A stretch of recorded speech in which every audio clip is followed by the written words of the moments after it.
You're live. Okay. Good evening and welcome to the first regular Planning Commission meeting of 2015. Happy New Year, everybody. This is Thursday, January the 8th, 2015, 7:30 p.m. in Brisbane City Hall. Call to order. Commissioner Cunningham? Present. Doe? Present. Munir? Here. Parker? Here. Reinhardt? Here. Item C, adoption of the agenda. Somebody like to adopt the agenda? I move that we adopt the agenda. I want to just ask the staff one thing. Isn't this the time to come up with for the new chairperson? January, normally we do that. That's your first meeting in February? Okay. I just wanted to make it clear that we didn't forget about it. No. Okay. I second. All in favor? Aye. Item D is oral communications. This is for anybody wishing to speak on an item that is not on the agenda this evening. I have two slips, but they're both pertaining to items that are already on the agenda. Is there anybody who would like to speak on anything that is not on tonight's agenda? I don't see any hands, so we'll move on. Written communications.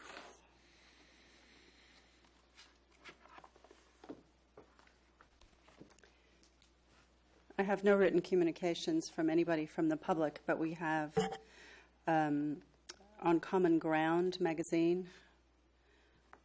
I have the Bay Area Monitor. I have an issue of Service Matters for October, November, and December.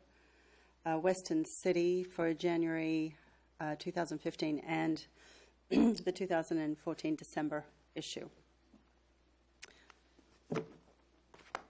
Moving on to new business.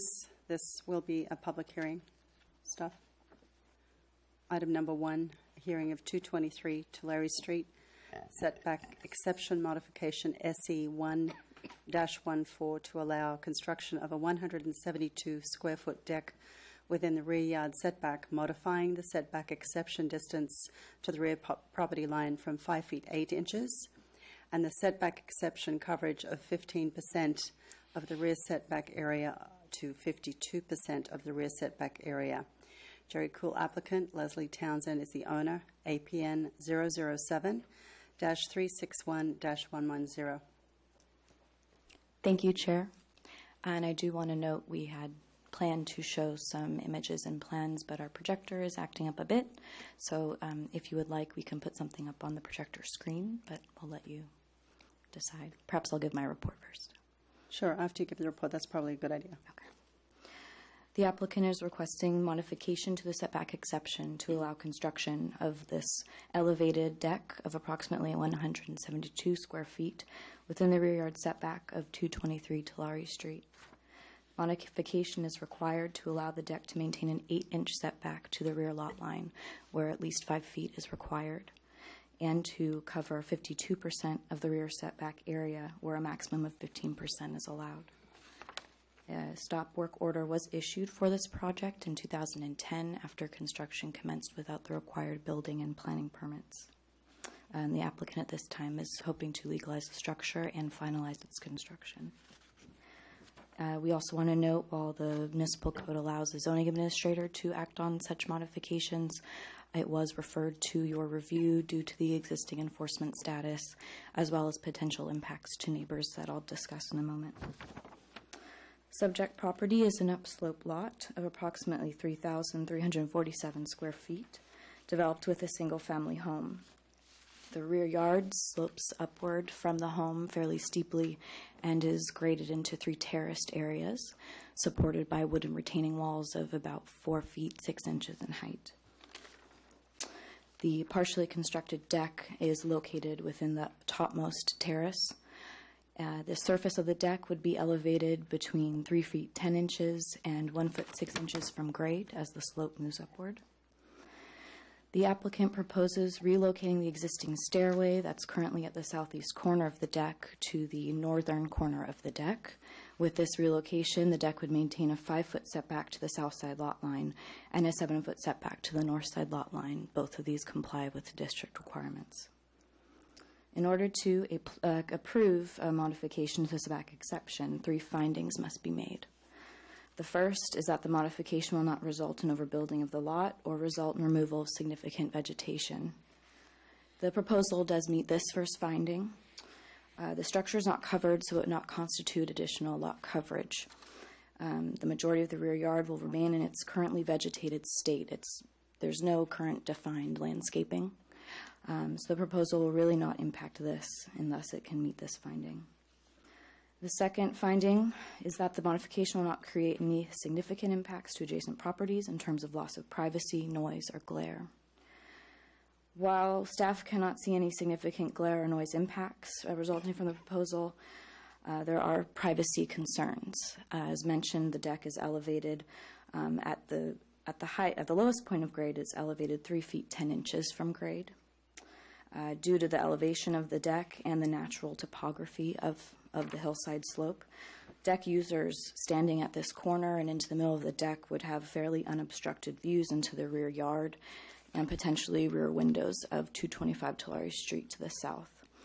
This was shown in some photos attached to your staff report. There is currently a fence between the 2 properties. However, it's currently failed. It appears to have collapsed. Even if rehabilitated, it does not appear that it would be of significant height, adequate enough to provide screening to prevent these privacy impacts. As such, the proposal cannot meet this finding. The third finding is that the structure is designed to be compatible with the primary dwelling on the site. The proposal can meet this finding with conditions. It's a natural wood structure. Guardrails will be required per building code. No details are provided on the guardrails, so that would have to be something that was addressed at a later time should approval be granted. So in conclusion, though the proposal can meet 2 of the required findings, staff is recommending denial due to the inability to make finding 2 in regards to privacy impacts to adjacent neighbors.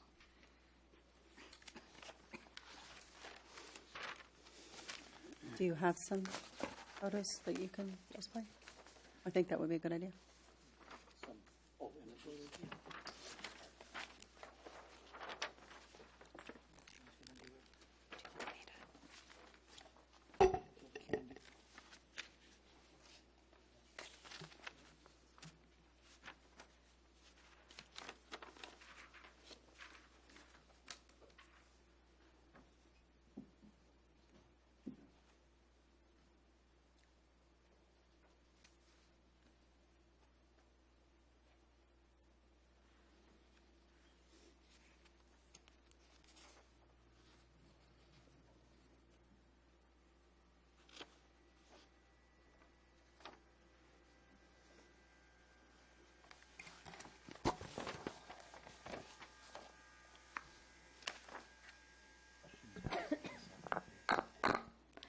If there are any questions of staff, I'm happy to answer while we set up the projector.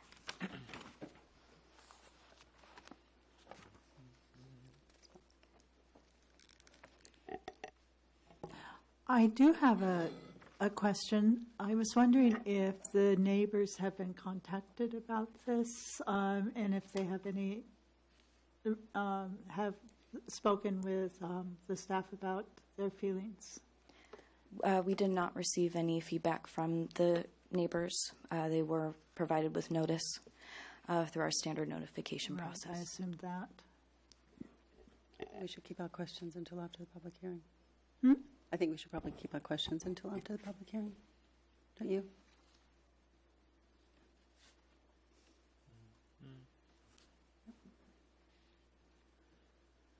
Okay.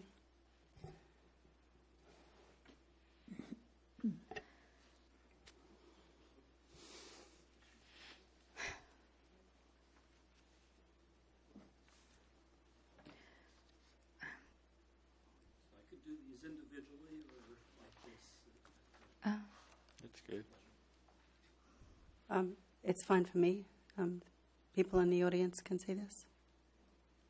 Do you have it? Okay, thanks, Ken.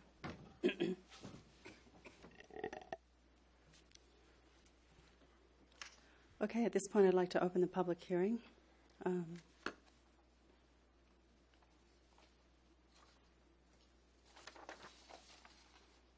I have one slip from Dana Dilworth. Dana?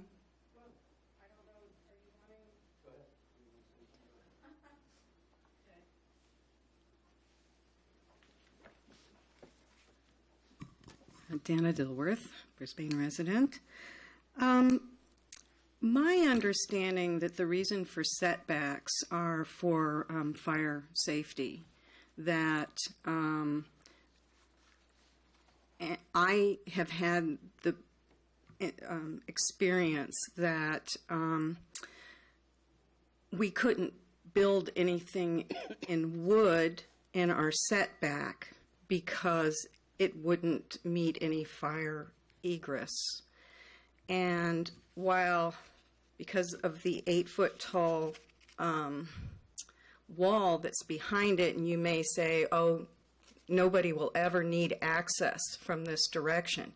You just never know, and that's the reason that we have come up, and you know, the hundreds of hours in developing our general plan, coming up with the reason that we have setbacks. And so I was a little concerned that this is a wooden structure in an area that if there was a safety issue, firemen needing to have access to the back of the property, that there's nothing here that speaks to it being non-flammable materials.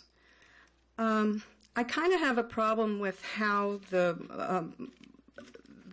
staff report is written when you make the statement that uncovered structure does not constitute, well, it does not constitute new floor area, which truly it doesn't, but it does constitute lot coverage. And because when I look at that, I'm going, oh, we can all cover our lots 100% with decks? I don't think that's the case, so I'm a little concerned about the language that's used in this document, that decks have no impact in your determination of lot, what was the actual word, of lot coverage. So I differ in opinion on, you know, the findings, and also had that the one finding about there being tall trees to the left or the right, I don't remember which it was, is kind of specious because those trees are not guaranteed to be there. And so I would add additional, I mean, if in my consideration, I would add additional requirement that the portion of the deck that's in the required setback has to be non-flammable. And I would, I guess there was a second thing, but I'm not seeing it right now. I guess my biggest concern is non-flammability, and that the ability to screen seeing other people's, you know, backyards and stuff like that. It's a tough thing in this neighborhood when you've got slopes, but if that indeed is an issue, some type of restriction or some kind of, I don't know, trellis work or something might need to be required, in my opinion. Thank you. All right, Jerry, did you wish to speak?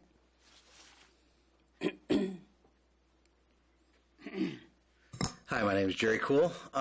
So basically what we're trying to do is legalize a deck that was built by my client's ex-boyfriend, who told her that he knew what he was doing.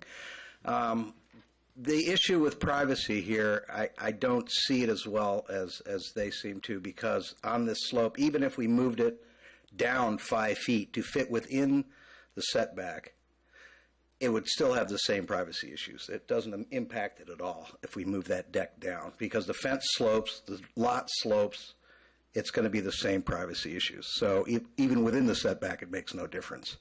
At this point, the deck's been built. She has money into this deck. She's just trying to see if there's a way she could legalize it and use it. Otherwise, she has to tear it down and throw it away. So as far as the privacy issue, that's where we were coming from with it. As far as the fire issue, it's up against a 8-foot high concrete wall, so fire isn't really a problem. And if there was really needed access, raising the elevation kind of helps if a fire person needed to get over there. But there's a fence, and there is a lattice structure along the back, which will be removed because that was one of the stipulations by the planning department. And as far as privacy for the client and for the people above her, if the deck was farther down, she would be viewed by all the apartment buildings behind her. This enables her to have a little more privacy because she'll be up against it and she won't be looking into those apartments.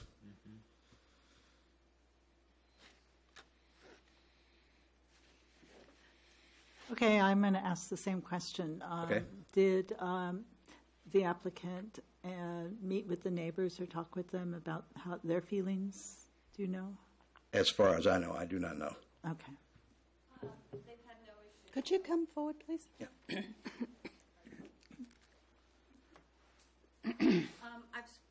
Could you just state your name for Excuse the me. record, I please? will- my name is Leslie Townsend. I've had conversations with the people at 225 Tulare Street because we've had ongoing discussion about replacing the fence once the work on the deck is done and everything, and they've expressed no concerns. So, Just a moment. Somebody have any questions for the applicant? and they're very vocal if they do have concerns. So they wouldn't be shy to express it. I have a question for Jerry. What kind of material are you using for the decking right now? It's redwood and pressure-treated lumber for the framing. What's there. At this point, all that really needs to legalize it from a building standpoint, not from a planning standpoint, would be to put a railing on it and remove the stairs that are in the side setback, which are a fire code issue. Are there any other materials that you can suggest that may improve the flammability? I've actually never run into any fire code about the rear property setback, so that's a new one on me. Yeah. Side setbacks, yes, that's common. There's a 5-foot setback for fire code, but I've never run into one on the rear of the property, so I never even thought about it. But the concern is still there, right? In terms of It is fire there, yeah. department's gonna want to get back of the structure. Well, first of all, they got to get over an 8-foot wall and a 3.5-foot fence. So any raising of the ground from that standpoint helps them. It doesn't hurt them. And if they, if you're talking about the deck itself being on fire, there's easy access from the back to just spray over the wall. Is there any There's no access issue for the fire department to get to the deck if it is on fire. Is there any possibility of providing some kind of water source there so that in case something happens, there's water available there? You mean bring a line up? Maybe just a faucet or something? Whether or not that's, probably the fire hydrant would be closer for the apartment building than, you mean for the fire department to use or for the client to use? For the client also, and in case of a fire, it's an easy access, if possible. It would probably be cost prohibitive, just because you'd have to ditch up, you're ditching up probably 40 feet. Yeah. I mean, anything's possible if your budget allows it. Right. How far is the fire hydrant from there? I have no idea. But it's fair. But there's an apartment building very close, so by fire code, you need a fire hydrant relatively close to that building. Okay. It's been Oh, it's used. 20 feet from the wall, okay. So they can jump from there to this property, right, from the apartment easily? It's about 8 feet, you said? You mean if they came up, If they come up with a fire hydrant from the apartment side? oh, yeah. Well, she said the fire hydrant it's in, Okay, come on up. oh, sorry. Okay. What's not apparent in the picture is you see the chain link fence. All right. Then going to the left as I'm going, there is asphalt parking lot. And it's about 20 feet from there to an open carport that belongs to the apartment building, and the fire hydrant is right there.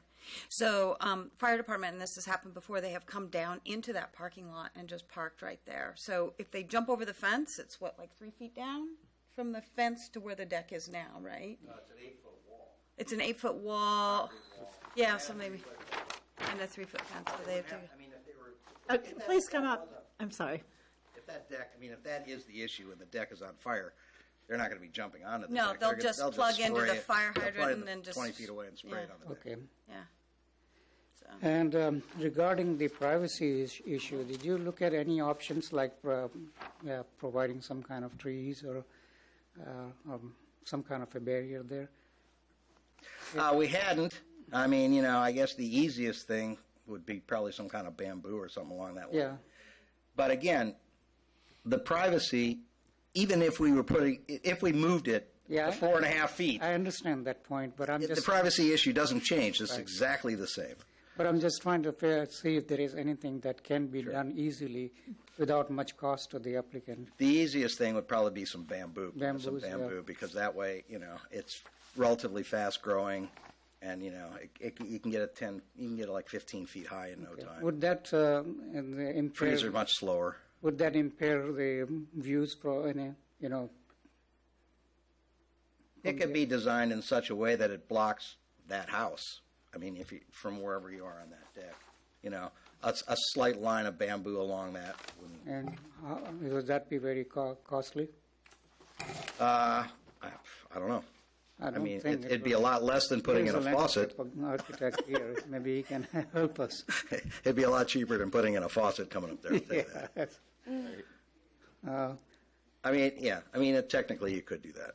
It's Now, would the applicant will be willing to put up with the bamboo? I'm willing to entertain that. Okay. Okay.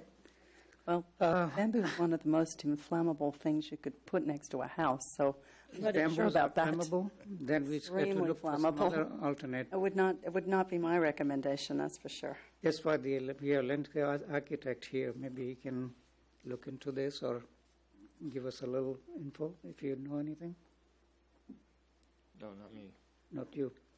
I mean, the other thing is on a 6-foot fence, you're allowed to put, another foot of lattice above that if the fence ever gets repaired. I mean, that has to be a relationship between the two clients. And that would solve most of that.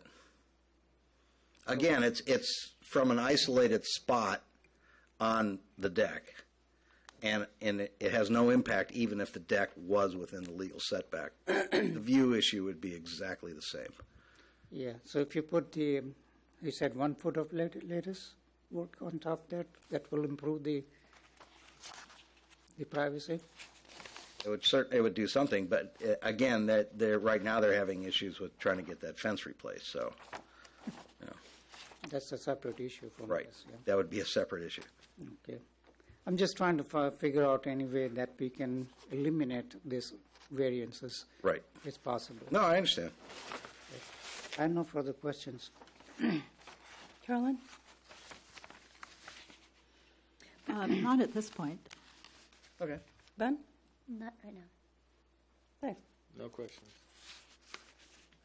Okay, I make a motion to close the public you. hearing. Do we have a second? A second? All in favor? Aye. Aye. Okay. But we never asked the staff for questions. You can ask now. Yes. So does anyone have any questions for the staff? I just have a clarification regarding the lot coverage.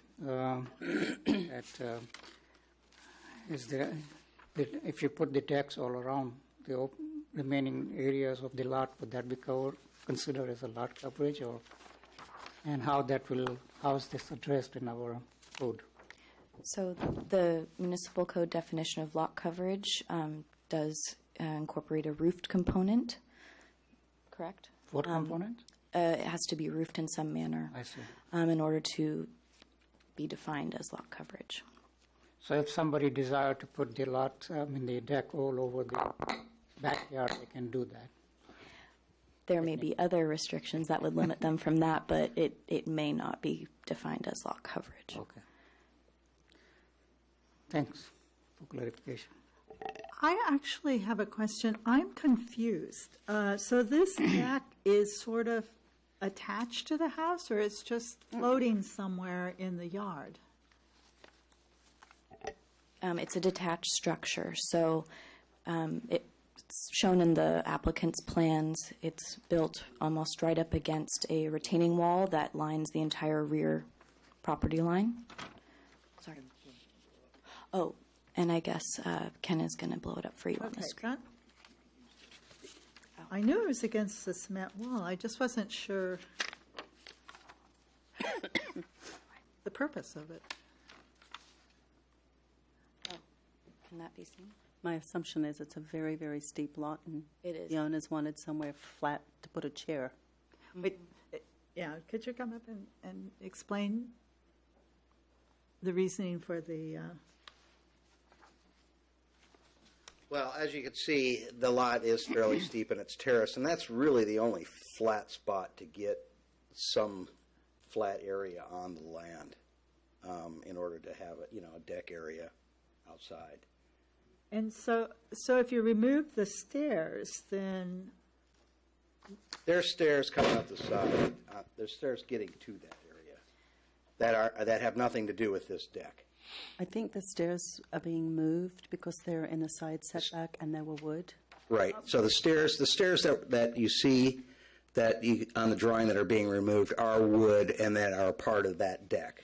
There are other stairs running up from the deck that have nothing to do with that. So it's not applicable to this situation. Unfortunately, I probably should have put that on there. The photos are not very clear, though. No. Pardon? These photos don't oh, give you there some- it is. Oh, I missed the page here. Okay, that will make things a little. So this basically is for the ability of the applicant to actually utilize the backyard Yes. because of the Because of the retaining incline of walls and the walls, slopes yeah. and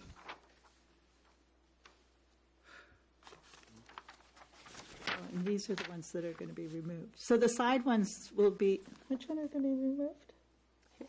I'm sorry? So the side ones will be removed and the Yes, ones in because those are within the 5-foot setback, which Okay, That's the fire code. that's the fire code. all right. And if I could say one thing about lot coverage, even if this was considered as part of the lot coverage, the house is so small compared to the size of the property that it would have no effect. It would fit easily within the 40%.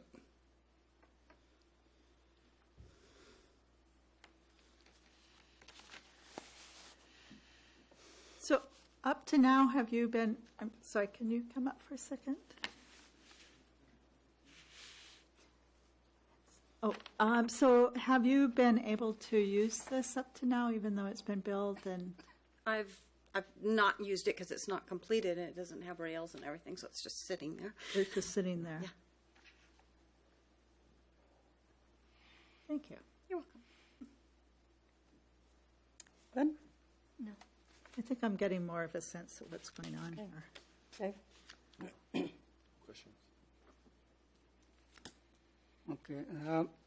I don't have any questions, but all I'd say is that maybe one question for the staff.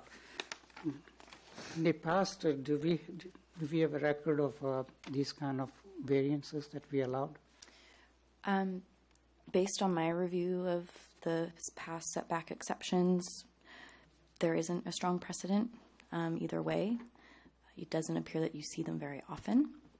In this particular circumstance, I don't think there's precedent, fortunately. And if I could, again, make it clear, this isn't a variance, this is a setback exception. Exception, yeah. So, certainly different kind of findings and standards required, which are not as rigorous as the findings required for a variance. So, again, different situation. Yeah, I think in the light of that, I'm pretty much in favor of allowing the applicant to go ahead and legalize this deck. I don't know about my other fellow commissioners. Any other comments? So the only of the three required findings, the only one that is that has not been met is finding 2, and that's the privacy issue. So as the applicant, both the architect and the owner have said, there doesn't seem to be an issue from the actual owners of 225 Tulare. So is there anything legally that would require the city to take on that onus as opposed to the owners of 225 when they've already been given notice? If they have not expressed it, then... Of you, sorry, you need to make a finding. Approve this project, you'll have to make the finding that it complies with that finding. Whether or not you want to base that on the conclusion that the most affected neighbor did not show up and presumably does not object, if you want to use that in your finding, that's perfectly within your purview. But it's the commission's responsibility to make the finding that it does comply. And also we can add the fact that no matter what we do, the privacy concern will still be there. Even as the applicant mentioned, if they moved it back within the required setback, the privacy concern will still be there. Mm-hmm. So it's something that's unavoidable because of the topography of the land itself. Correct. So on that particular basis, we can go ahead and say that we give that exception for the setback. And then the last question would be, there was a discussion about whether it be landscape screening or fencing along that side property line, whether you would want to incorporate a requirement like that into the conditions of approval or not. I would prefer to have something, but I don't know what, because I'm not landscape guy to recommend something, but maybe staff can work with the applicant and come up with some I think you could basically, the wording doesn't have to be specific as to the plant material, just, screening vegetation. Yeah, you can do that, yeah. I have a question for staff relative to, there's quite a few properties that would be there's quite a few properties in Brisbane on slopes like this. And I'm sure just in general that the privacy issues are there for every single one of them. With, properties that are sloped like this, how does anybody have any privacy from one property to another? Have we put restrictions on people when they're building new homes on slopes that they have to build their homes so that there's privacy for their next door neighbor? I don't know if I'm asking that question correctly, but do you get the gist of my I think I think I get the point, and I think really the difference here, and I think the idea that, I think as the applicant's representative sort of aptly pointed out, that probably the same privacy consideration occurs whether you're inside the setback or outside the setback. However, in this particular case, they're asking for something that's not allowed by right. So I think there's a whole sort of different standard. What is allowed by right, the city isn't going to be quite as engaged in terms of someone's design of something that they're permitted to do. Here they're asking for sort of a special exception or a privilege. So that's where the rules are really oriented toward making sure that anyone who's granted a special privilege from the standard city rules isn't creating, an impact beyond what would normally occur in a kind of a normal condition. So, that's really your finding to make. If there's something here that you don't feel it is creating any more impingement or more of a privacy impact than would occur in a typical conforming situation, that would certainly bolster the kind of finding you need to make. Okay. Could I ask the applicant and the architect something else? So the difference between the requirements and the request is 4 feet and 4 inches, right? Correct. And also 37% difference in the setback area, correct? Correct. So is it possible for you to be in conformity and still have the enjoyment of the property, or no? Well, the problem at this point is monetary. The deck has been built. At this point, it's get rid of it or try to legalize it to what we have. So modifying it is not an option. We'd have to move the whole deck 5 feet out, basically. And at that point, it'd be cost prohibitive. Should probably just get rid of it. And if you were to rebuild, how much would that be? Aside from the loss, honestly, of course. huh? Aside from the loss, of course. How many? It's cost? Yes. How many square feet do you say? Was it? 172. 172. So you figure roughly $35 a square foot, $40 a square foot. So a bit. Yeah. Yeah. 7, 8 grand, 10 grand. And how much was spent before? I have no idea. It was whatever the materials were. Do you happen to have a ballpark It figure? was her ex-boyfriend did it, so she has no idea. I suppose It's one of you those cannot call delightful it and find out. situations. The gift. It is the holiday season, right? So you're talking $6,880 I mean, roughly. are out there. Yeah. Any more comments? Thank you. You're welcome. I think I already made the motion. Yeah, and You made a motion, we then haven't maybe finished our I can discussion. include about the screening part also. In my You motion. made your recommendation, you didn't make a motion, we haven't finished the discussion yet. Okay, I'll go ahead and Okay, we need to find out if we're done here. Dave? Yeah, my only concerns are, like with Dana, about the safety, make sure the safety issues are taken care of, but I imagine, with the permits being approved, and probably selecting what condition of approval B and C, both, it'd be that drawings depicting all work completed and proposed shall be provided to the satisfaction of the city. So that including safety, and if we want to add proper screening, I was over in that area looking at the site earlier, and it's every property is so unique here, and it is a very tight site, and I think maybe it's a good idea to add some condition of screening as part of it, because to kind of give a little bit of a buffer, since it is right up against the wall. So I am generally agree with Commissioner Munier about moving forward with it, but with those conditions that the drawings are submitted to the city, satisfaction of the city, and that there is some screening involved. Okay. Carolyn? I'm fine with it As, with the conditions. with these conditions? Yeah. Yvonne? So, for the staff, so the setbacks are there, the requirements are there for fire reasons, right? Fire hazard reasons, yes?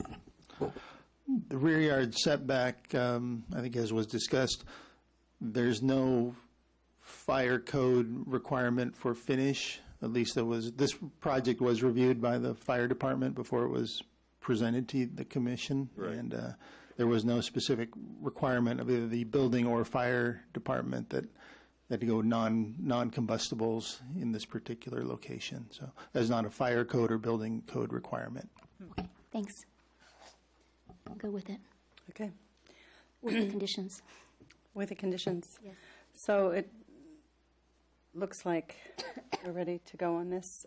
I have some questions, though, before we do. So, John, it looks like we are going to approve this. So we disagree with you. We need to, I haven't done this before. In all these years, I haven't had to tell you no.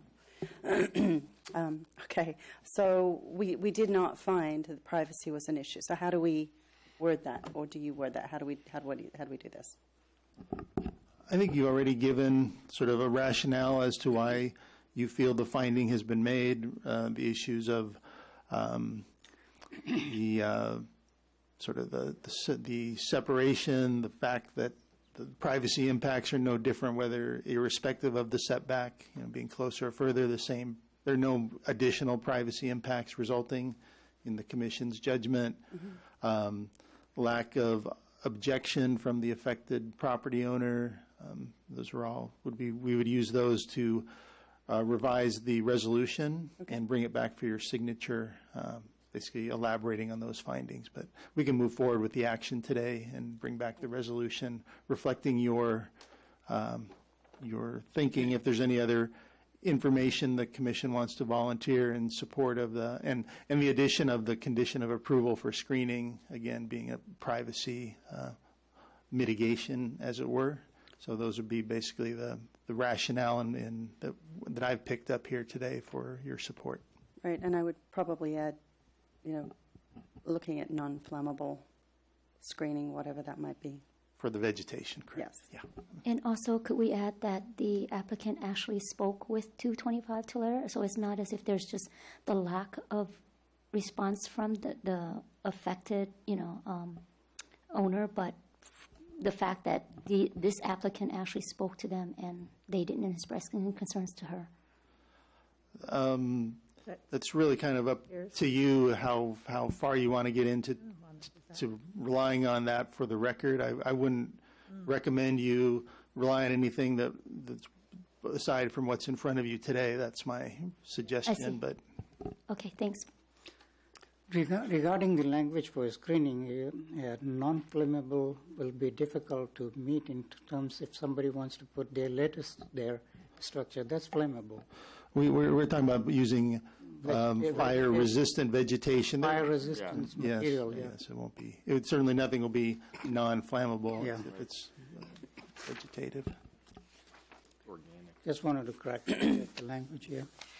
So should we go ahead and... Well, Jamil, you wanted to, so go ahead. Okay, I want to make a motion to approve use, is this one here. Exception modification SE-1-14 with the added conditions as listed by the staff, plus the additional condition of providing fire-resistive screening. Vegetation. Or it can be the regular lattice work also, anything that can screen. Okay, who would like to second that? I agree. I think we could say either lattice or vegetation. Yeah. And with that, I second it. Okay. All in favor? Aye. Aye. Thank you.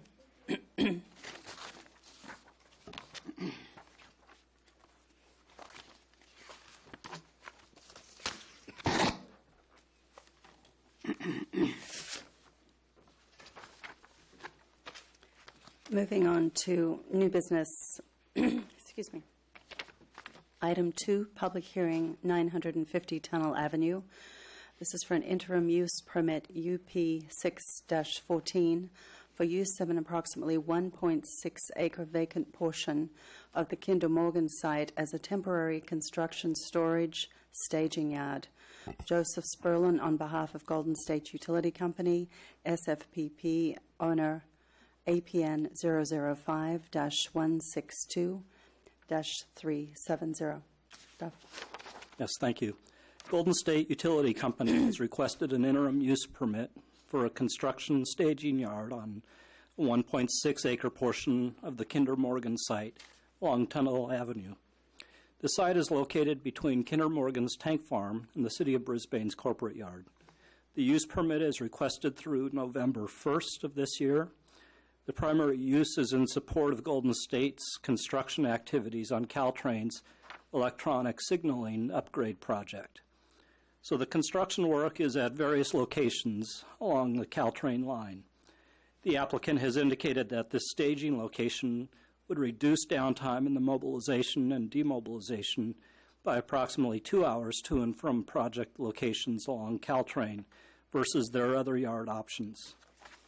The construction staging activities related to the Caltrain project are scheduled from the present time through March 1st of this year and would include both daytime and nighttime crews. Then from March 1st through November 1st, Golden State has indicated that the yard would be used in support of other construction projects in the area with a reduced level of activity at the site. During the more intensive period until March, the site is projected to serve 2 4-man day crews and 4 4-man night crews. A portion of the site would also be used for a temporary drilling mud containment area for transferring drilling mud from the field operations to a certified dump in Woodland.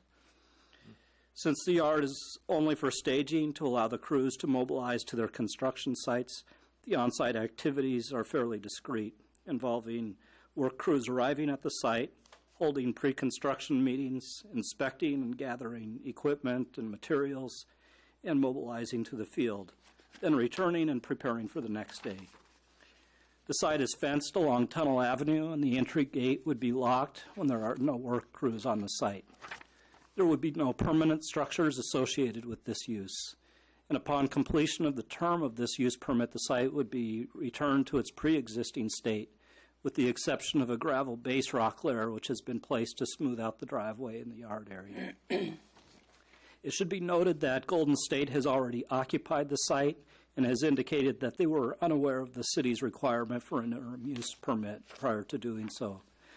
The company was issued a notice of violation by the city on December 1st and have since actively sought to comply with the city's requirements for an interim use permit. The municipal code establishes required findings for approval of interim uses in the Bayland sub-area. The proposed use, including the recommended conditions of approval, would comply with the required findings, and these are detailed in the agenda report. This application has been routed to the Regional Water Quality Control Board, the County Environmental Health Department, as well as the city's Public Works, Fire, and Police departments. We received responses from all of these groups, and no concerns were raised by either the outside agencies or the city departments. Recommended conditions were suggested, though, by both the Fire Department and Department of Public Works, and these are included in the conditions. Finally, a concern was raised by a council member earlier today regarding views into the yard from the roadway, with the suggestion being made that a screen fence should be installed. Staff then spoke with the applicant and understands that they are agreeable to installing a fabric fence on the existing chain link fence. A new draft condition of approval might be added that, and I'll read essentially, and I had this for PowerPoint, but I'll read it to you here and read it a couple times if needed to get the gist. So the draft added condition would be within 1 week of the close of the appeal period, a woven or mesh privacy fencing material shall be installed along the frontage of the site and adjacent to the driveway entrance of the city's corporate yard to screen views into the yard. The height, color, and the pattern shall be subject to approval by the planning director prior to installation. With that, in closing, staff recommends conditionally approving the use permit, the adoption of Resolution UP 614.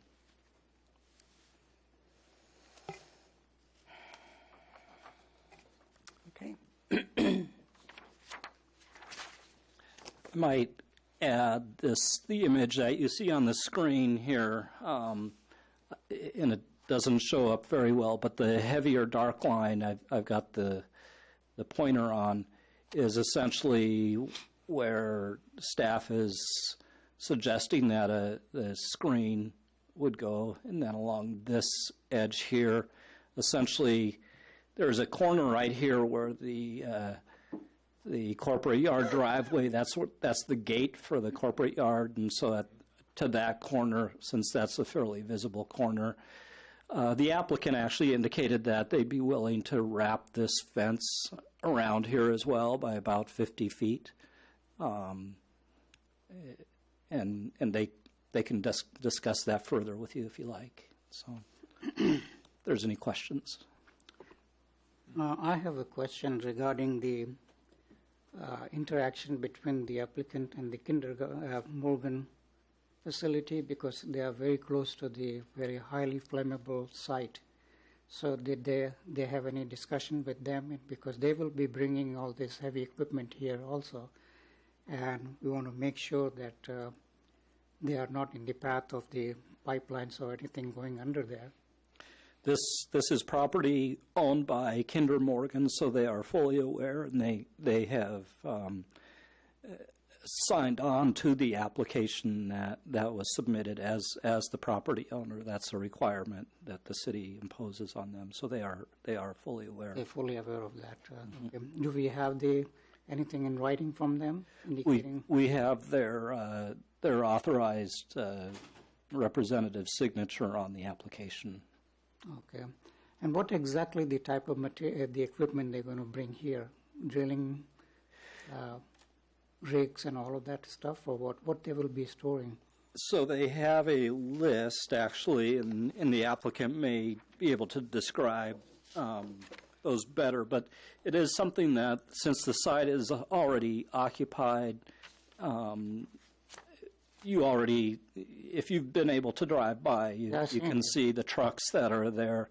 I have not seen drill rigs there. I suspect the drill rigs are primarily stationed at the site, the locations, I'll leave this to the applicant to address further, but I would imagine those drill rigs go directly to the site, and these are more support materials to support the activities that are at the actual signaling upgrade locations. And did they provide the locations where they're going to be drilling? So that we can figure out if there is going to be any kind of a noise problem resulting from that? The drilling locations are at various locations up and down the Caltrain line.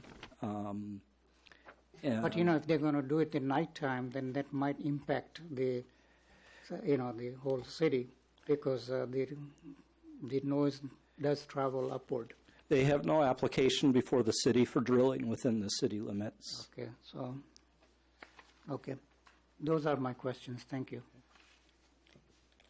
Can that property that's adjacent, this one right here, that's Kinder Morgan property as well?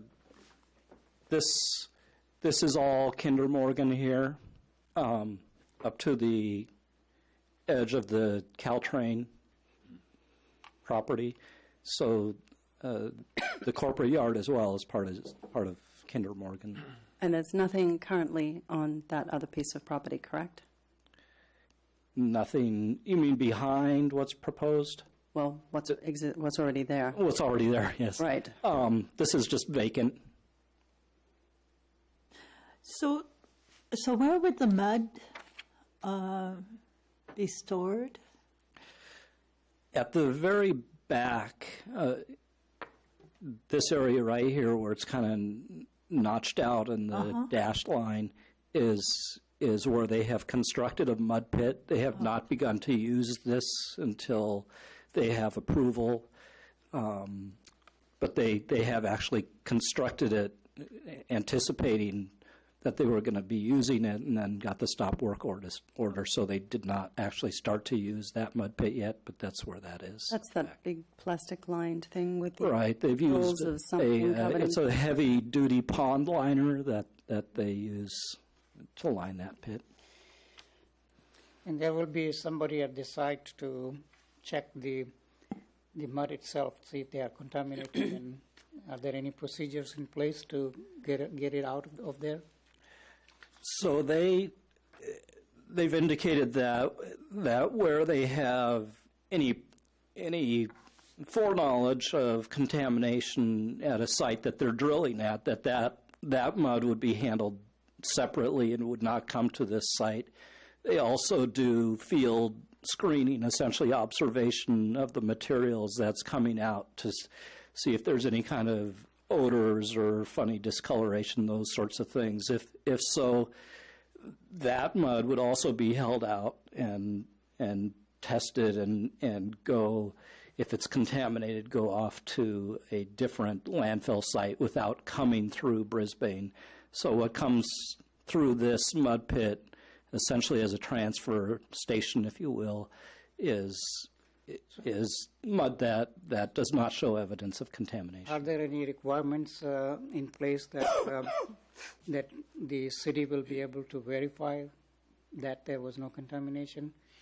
Are they going to produce some kind of a report as a result of that, or something that showed that each site, because we don't know who's going to be checking all this, right, at the site where they're drilling it? There got to be some kind of a procedure there to figure out that indeed the mud had no contamination. So is there any condition that they should submit on a monthly basis or whatever the report of all the mud samples that were brought here, and analysis of that of some sort? Staff has not included such a condition, but this would be a good question for the applicant. I don't think it's a question for the applicant. It's the requirements by this city. Well, I think this is somewhat of a, I'm not sure what you're asking. If you're asking for each bore, a sample from each bore, I mean, what are you asking that we document? The question I'm asking is that, for example, as location A, they drill. Yes. And they collected the mud. Now, how are we going to make sure that that mud is not contaminated? There got to be a quality assurance program there, right, in place to check. Somebody is going to check to see that that mud is not contaminated, and there must be some kind of a log to show that that mud is not contaminated, and it should be submitted to the city, so that you will have the record. When you are in the field, for example, and doing the soil sampling and all that, you have to prepare what they call bore log. It shows you all of that. So I'm looking at the same kind of a requirement that they should submit on a regular basis to the city, so that the city is aware that some other citizen might object that, oh, city never checked that, and there was all kinds of a contaminated material was brought in there. So we need that kind of a quality assurance program. I would suggest we may hold this conversation and you ask the applicant, because the more, at least as I understood some of the programming, is that some of the areas in terms of where they're going to do the boring originally, there was some pre-screening as to areas that were flagged as being potentially contaminated, et cetera, and that those areas were already being sort of not shipped to this site. So if you may want to ask some questions about how they came up with their original sort of screening protocol, and then if there's a need to somehow provide a double check of that protocol, we can see what makes sense. Yeah, I just want an ongoing record of what's going on. The city should be aware of that, and they should be notifying that their monthly report of what they found, so something like that. At any construction site, you will have something like that, and it should be submitted to the city, because it's a very that area is subject to a lot of controversy in terms of hazardous material. So we have to be very cognizant about whatever we brought in here should be thoroughly inspected and recorded that there was nothing there. Let's open the public hearing and see where we go with that. No, this is. I understand. Yeah. I understand. I'm totally with you. But let's open. Let's go ahead. Okay, so let's open the public hearing here. I have Michael Stoner here, who is representing Joseph Sperlin. Would you please come up? Is that correct? And Joe, is that correct? Okay. I'm Michael Stoner, the operations manager for Golden State Utility. Mr. Sperlin is project manager on this particular project. Okay. One of several project managers. I know we've been working very closely with the city. We work with the city of Brisbane. We've been in Bay Area doing construction projects for over 20 years. We've pulled many permits from Brisbane, completed many projects for Sprint and so on. And on this project, where the running line, all this project and all the construction activities are in the Caltrain right-of-way. They're running a new system for their positive track control. Okay? Right. We're installing the system from Redwood City to downtown San Francisco for them. And in this particular area, we've already drilled past the right-of-way right here, already past that. We're up in the San Francisco side at this point. But this yard, what's real clear to what I want to make real clear is it's a staging area. There is no excavations in this yard. There is no digging in this yard at all. Kinder Morgan told us when our agreement and our contract with them was that we could level out because it was an uneven surface. It was an eyesore. It had bushes overgrown. It small tumbleweed type bushes. Is if we would clear it and we could use the dirt that we cleared to make our containment area where we're transferring the mud from the drilling operation going along the right-of-way, into there, and then we take it from there in our 5,000-gallon tanker truck to the Woodland facility where we dispose of it. The industry standard for drilling operations, and I'm sure the city could speak on this too, is there is no requirement when you're to take the bore mud that you're bringing out and testing it before you dump it anywhere. It's a common industry practice to directional drill. You have to suck the liquids that are used to lubricate the pipe and reduce the friction so you can produce the boreholes. You use bentonite clay, which comes from western Montana, and it's a biodegradable material, and that makes the water real slick. You pick that up, you let that dry out, and then once it dries out, you can roll it with dirt and take it to any landfill. What we're taking from here to Woodland is the liquids, because we're not working this in the summertime where the water evaporation speeds it up. And I'm sure you guys have seen brown areas on areas when you've seen other construction projects. Bentonite's used very widely across the industry, and you'll see the cracks in the ground looks like desert, and then they'll clean it up and it's gone. And as far as on the hazard side, when you're drilling, what our practice is and what the industry practice is that if you're drilling, all of a sudden you're getting vapors, like say they smell like petroleum, or you'll smell diesel oil or something like that, or you see something coming back other than the brown water that you're usually getting, then you stop, and we're required by our customers to notify them, because then we have to go into containment mode, and that has to all be documented, shipped primarily in California. The hazardous materials are shipped to Cattleman City in Southern California. Okay. But this yard, what we're doing in here, you were asking about the equipment that's coming in here, dump trucks and our one-ton utility trucks that are coming in there that don't go home or don't go with the crew back to the hotel or to their house is what's in that yard. And then the drill machines primarily are being left on site. As long as we're 15 feet off the edge of the outside rail, we leave them there at night, so they're already in place, because we're dealing with track and time. If any of you have ever worked with the railroad, you're very limited to when you can get in there, so you're trying to utilize the hours of operation you have very efficiently. So the drill machines, what you'll see, the trailers that the machine sits on and the support truck that pumps the water to the drill machine, you'll see in the yard when they're off shift. But otherwise, this is strictly just a staging area, and there's been no excavations in there. You were asking, ma'am, about the length of the yard. They had offered to let me rent the whole yard, the whole deal, because the running line comes across the back of that. Mm-hmm. But I wanted to reduce just to keep it what we needed, because we just needed an area to stage up here, because we have a staging yard in Hawley Street, and we have a staging yard right under Highway 92. But as what I was saying about the time frames is, then you're trying to spend time on the road to get in there and get on there before you're tracking time. So that's why this yard is ideal for the north end of the project, which we're just past. In fact, we had to work very closely with Kinder Morgan through here because of their petroleum lines. We have to have their standbys out there. While we're doing any operations along the Kinder Morgan facility, they're there with their representatives, and they have very strict requirements that we're required to meet while we're drilling there, digging in the boxes, and what have you. So we're progressing north of this area. Actually, right now we're coming into the first tunnel area up by Bayshore, and we're working in between the tunnels, and so it's progressing pretty quick.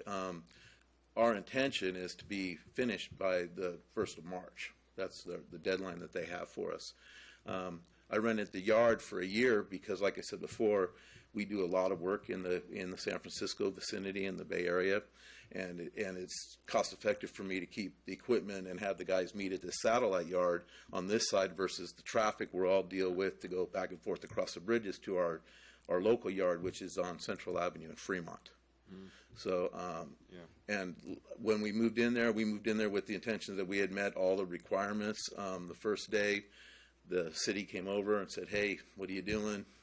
Stopped, cooperate. We want to be a good steward with all the municipalities. We can't stay in business if we're not. So worked very closely with the commission. With the planning department, and I'm willing to put up the fence, the security fence or the safety fence, whatever will help reduce the eyesore.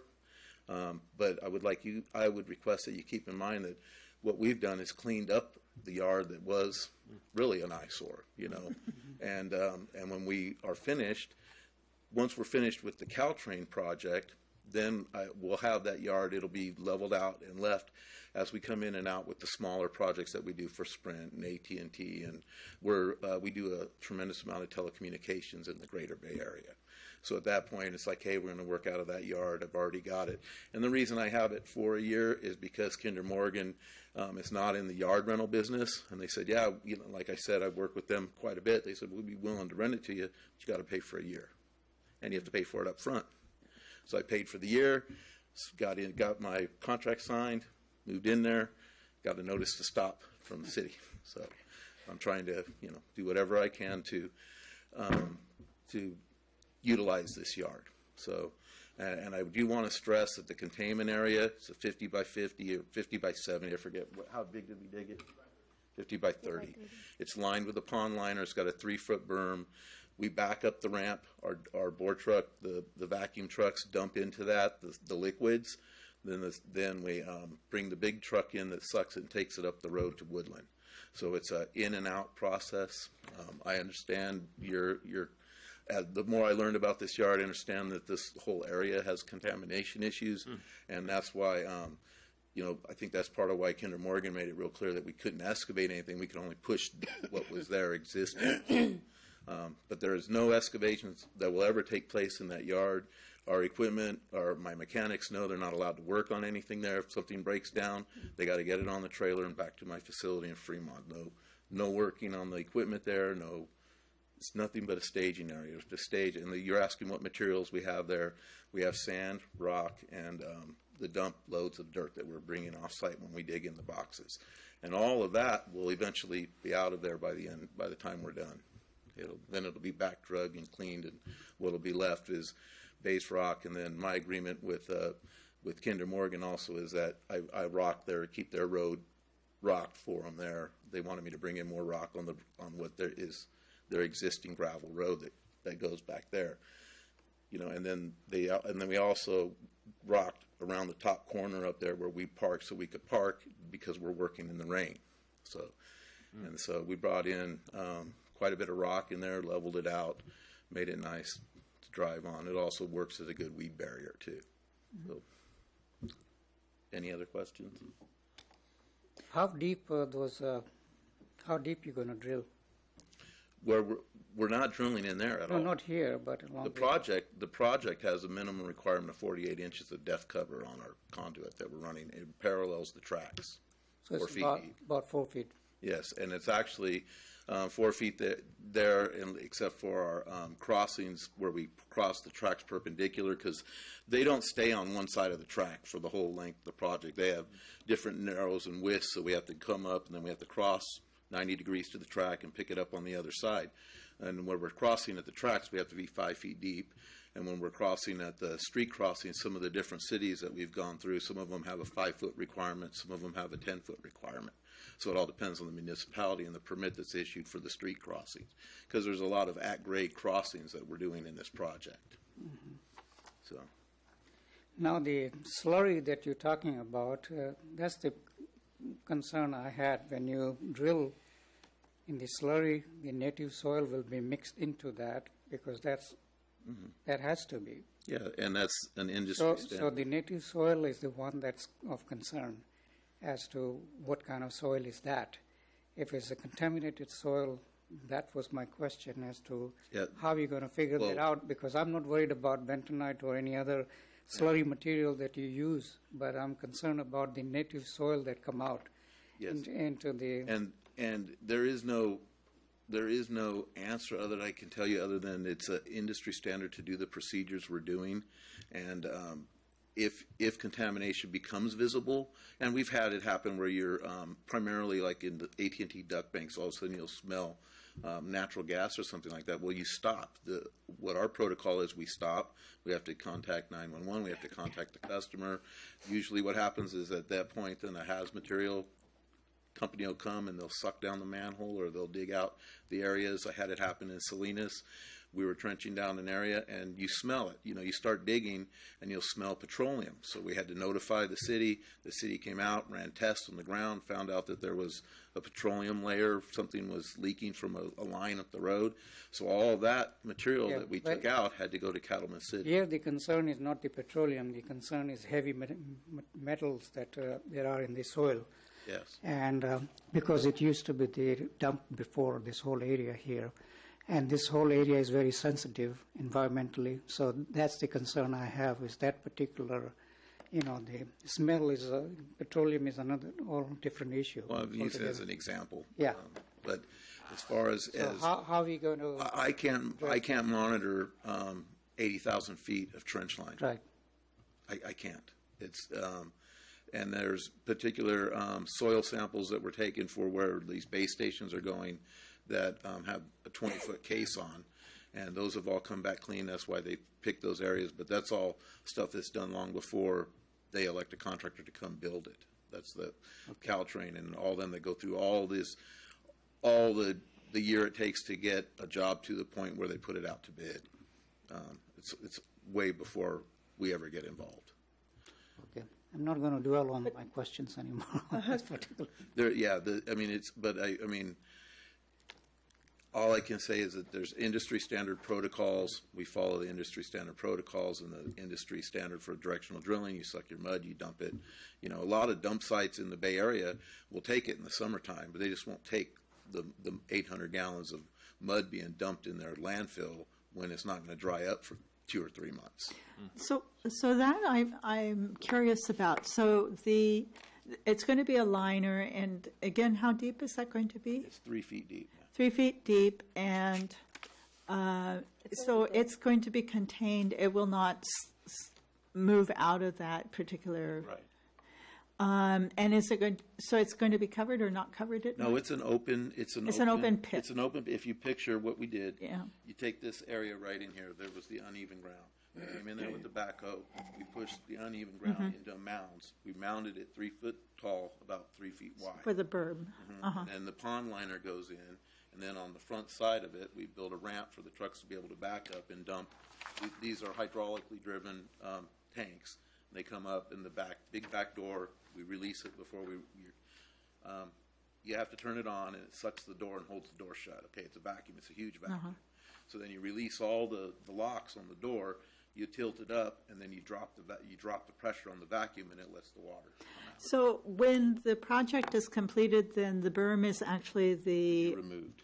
will be removed. It won't fill in this. There is no hole there to speak of. There's no. It's just a berm that's built up around it. Correct. Oh, I was okay. not allowed to Right. to dig a hole. Okay, And that when makes more we sense. set these up at many yards, and it's always the same. They never want you to excavate. Right. For the same reasons. You're not allowed to excavate. A lot of times in flat yards that didn't have dirt to push around, I would bring in 3 or 4 20-yard trucks of rock and make the berm out of that. And then that same rock is what I'm going to spread in the yard afterward, and it dries out, and they're left with the weed barrier.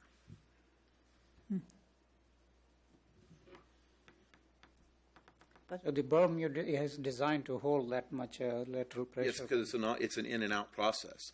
The truck going to Woodland is going every other day, and so they'll pump into it.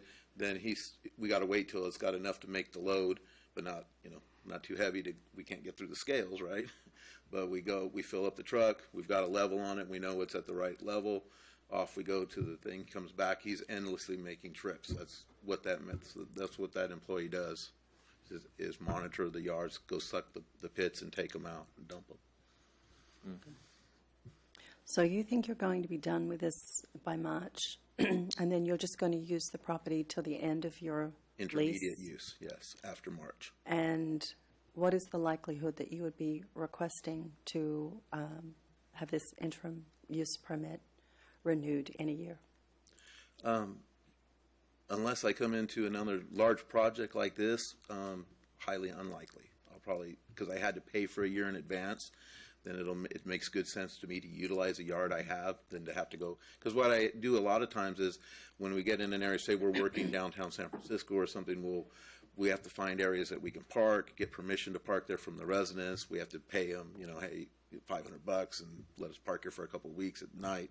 And then we stage, it's all in trying to be efficient with your equipment. But right now, the reason for renting this yard was for this Caltrain project, but the fact that I had to rent it for a year is why there'll be intermediate use, because since I've got it, if you guys grant it to me and I have it, I want to utilize it, but it'd be utilized on a much smaller scale. At that point, we'd be parking. Most of the time when we're running out to do a bore job for the smaller customers, they're 1,000 to 3,000 foot jobs. Takes a week, week and a half. It's one crew with one bore rig, one dump truck, one backhoe, 2 1-tons. So, and then the 1-tons are what the crew drives back, and the foremen are assigned those trucks. They go home with them. So what's being left there is what we call the heavy iron. Now, isn't it general practice that when you go into a city, you find out what kind of permits you are required to have before you start business? Well, I have permits for the crossings and all the work I'm doing, but as far as for renting the yard, I went to who owned the yard, what's required. I didn't go to the city. No, ma'am. Okay. And they didn't come to us either. Well, on behalf of Kinder Morgan, they were kind of, they didn't realize this was going to be an issue. They don't do that. Right. So. Okay. Done. Dave? I had one quick question. I don't know if City Council covered it or not, but so I know you guys have safety meetings in the beginning. Right. That's what we were talking about at our job briefings we do at the yard. Right. And so I just wanted to ask, you're aware of the bike traffic in that area? There's a lot of bikers that go through that ride down the road, the county road. And right. So I wanted to just impress upon you, kind of add that as a safety item for the crews, that area is highly used by bikers during commute and early and after, work hours. Okay. And I was wondering, do you typically, like in it's kind of an odd intersection. It's fairly visible from all parts of it, but I know some construction sites, they'll put up a temporary, like truck traffic, caution truck traffic sign, or truck activity. Trucks entering road. Yeah, so I don't know if there's something there that we could maybe add. I think that is kind of warranted, just so people are more aware that there's going to be activity. I have no problem doing that. That's it's quite common request. Yeah. So we could put up trucks entering road on each side of the intersection. It is easy access to 101. Our rigs are going in and out to 101 right there. I would suggest, we put it at the end. I'm pointing, but I don't know. You guys can see it on the screen, right? So I'm pointing to the top, to the left of where the Kinder Morgan there you go. Thanks, Ken. Right there, I could mount one there, and then mount one down on the other side of the city corporate yard. Yeah. One up about 100 feet up the road coming the other way, so all 3 directions. Yeah, I think that'd be good. The orange sign up to that says educate the trucks entering bikers road. too. To educate them too, because they might not know what's happening, especially commuters that don't live in Bridgeport. That's a reasonable request. I have no opposition to that. Any other questions for the applicant at this point? No. Okay, thank you. Okay, thank you. I do have a slip from Dana Dilworth who would like to speak on this.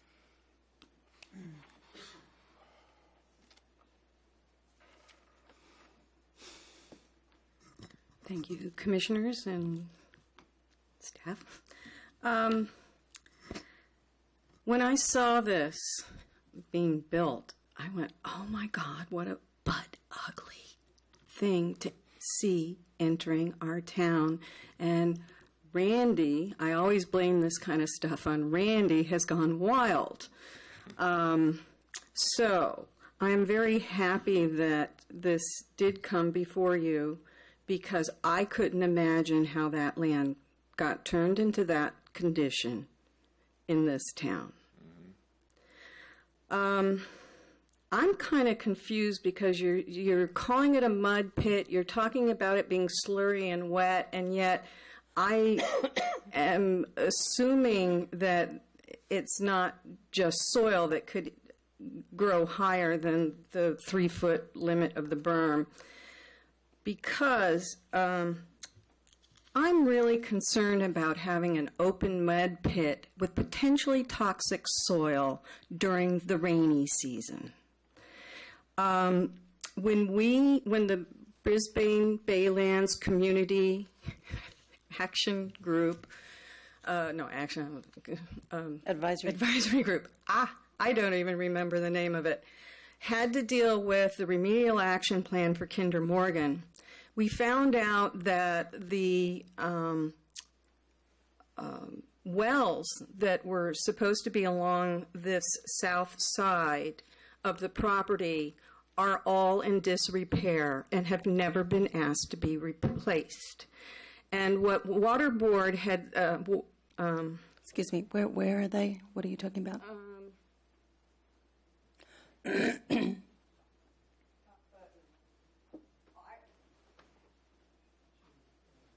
well, yeah, I was going to say, we were told that we were trying to find out the status of the water board, the wells in that area, and they have been destroyed by the plants. They got root into the wells, and so that area has not been tested for years. So we really don't know the quality of the soil, because the tests, the Water Board had said, and this is specifically in reference to the Kinder Morgan tank farms leaking underground, that while most of it is heading east, it also does head toward the lagoon, but we don't know at what rate and what level of contamination the groundwater is heading toward the lagoon, because those wells have not been tested in many years. I'm curious about, there is no allowance for Saturday and Sundays, but when a night crew works until 4 a.m., I'm just wondering if this truly means that our Saturdays and Sundays are without this type of activity, that when the town gets quiet will be really noticeable to the public. I disagree with the environmental determination on, I guess that's page 2, because the storage of toxic soils, okay, yeah, we're not altering the land, but the chance that people will come into contact with it, don't even recognize that what we've been told is typically all the rail lines are contaminated with arsenic, and partly because it's naturally occurring, and partly because it was used as a weed abatement formula in the past. And so to say that soils from the that will be brought into this area won't be toxic because you can't sniff it, I think is a very thing where we should have be more cautious. And I appreciate Commissioner Meunier for asking about there being adequate testing to know if what's being brought in doesn't have any toxins. It's presumed not to, and I'm of a person who's read water well readings for the Baylands for 23 years and cannot believe that you would come up with something non-detectable based on that experience. So I'm concerned that what is being brought in is toxic, and I'm concerned that basically you're letting it off gas, that's another language, in an area that there is, it's a public corridor. And so I personally would suggest that they at least have a tent over it for the rainy season so that the mud or the mud or slurry or whatever you want to call it cannot overflow during a rain event. So the other thing I had a concern about is that if this is a place where people are meeting before and after work, that there doesn't appear to be a recommendation for porta potty, some kind of sanitary sewer service. So I was concerned about the lack of sanitation for that lot. And I disagreed with the finding that 5A, that the benefit to the property and the elimination of blight. We're adding blight. So I disagree with that finding. And I have a problem with that minor modifications may be approved by the planning director.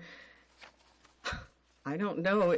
Since the planning director thinks that this isn't going to have any impact, I'm certainly not wanting them to judge whether it's a minor modification or not. And the final thing I wanted to ask was, what assurance do we have that they will leave the land without either contamination or product being left behind? And I would suggest that we require an assurance bond so that the city gets assurance that the land is returned to an acceptable state after this activity has taken place. Thank you. Thank you. Okay, any further questions of the applicant? No. Then I think we should close the public hearing. I'd like more questions from the staff. Great, then we'll close the public hearing. Motion to close the public hearing. I second. All in favor? Aye. Okay. Who would like to ask staff questions first? Caroline, you said you had questions? I wanted to ask staff about what Dana said about an insurance bond, that the land is returned to an acceptable level. Is that customary? Is that something that the city would be interested in doing? Is this a good idea? Bonding is often required for a city project that's on city land. If someone's doing work within the city right of way or on a city facility, that's often done. There's no practice for requiring that on private property that I'm aware of. Okay. Other than the state requires contractors to have a $5,000 bond.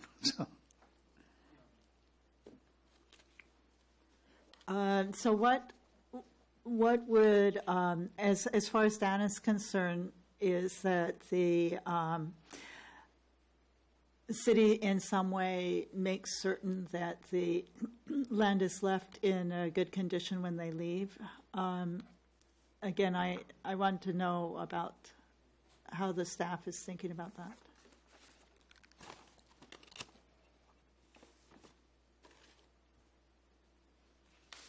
Yeah, it says it in here. We have a condition addressing that. Give me just a Right. minute and I'll. That's number.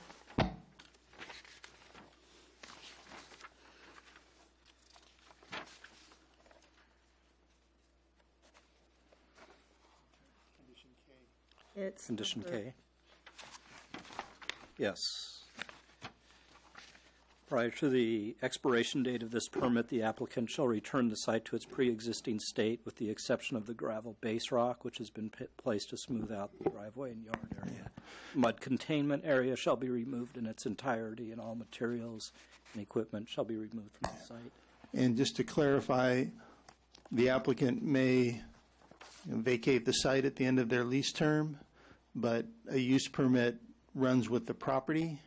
So any failure to comply with these particular conditions would flow down to the current property owner, which is Kinder Morgan. So I think we do still have, if they were to vacate the site, this property owner is still underlying responsibility to ensure these conditions are met. I have a question. If there's going to be a huge storm, again, speaking to Dana's concern, well, actually my concern too, if there's going to be a big storm, and we know that there's going to be a lot of flooding and high tide, is there any way to monitor that the slurry pit is not going to overflow? My understanding is that the truck that is taking out the mud to transfer it over to the landfill site is doing this on a daily basis. So the applicant may want to address this further, but I don't imagine an issue with a rain event that they would be in the middle of a storm and fill up their pit to the point that it's going to overflow. It's in their interest that they do not have that kind of condition, or they're going to have a mess to clean up. And so they would have I'm sure a freeboard, essentially a certain amount of the pit area that they would not go past, so that they're not at risk. But the mud materials are essentially moved, as I understand it, on a daily basis, so they can monitor that themselves. So we don't need to make that a condition? I don't think so. And just to sort of piggyback on that, like all construction sites, Public Works Inspector routinely inspects sites. And again, when you get into for stormwater issues and stormwater control and drainage, so again, that would be the kind of condition, environment and meteorological condition that they would be paying attention to and going out to a site like this to ensure that that kind of condition doesn't occur. So through the city's inspection process that happens routinely, that'd be another check on this particular issue. Okay. Again, the idea of somehow asking some kind of a tent or a barrier be put over the slurry pit, is that something that you've ever heard of, or is that? I don't see that as a necessary condition. I think, based on my response to your previous question, I think that they will monitor that. I guess if you have a tent out there, we'd have to just make sure that it was well anchored so that it doesn't become a wind issue now. Yeah, that's what my thought was, so that might be a problem with the wind. I think that's my question for staff. Dave? No, I'm good. Bun? I have a question regarding the condition H. Transfer the drill shall be conducted in clean and not the condition H is Condition H. condition L, HI, condition I. I just want to know how they can meet that condition. What do you mean by screening? I have the same concern. What I mean by that is they would make field observations of the materials as they're coming out, which would be as the applicant discussed, their industry standard. But Staff did not intend that they have testing going on. It opens a whole bunch of questions if we start to impose actual laboratory testing as to what are we testing for if there's nothing suspected. There's a whole host of... But how are you going to tell that by just looking at the mud unless you test it? Because, heavy materials are not visible. If it's a petroleum, I can see, you can smell it. So this condition, there's no way applicant can meet that unless he has a very extensive program to check that. because you're putting him on a spot here by saying that to detect and redirect potentially contaminated materials. What is potentially contaminated material? How are we going to determine that?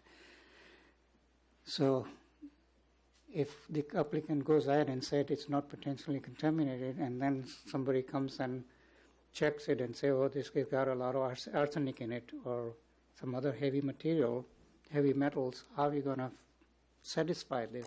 That's my concern.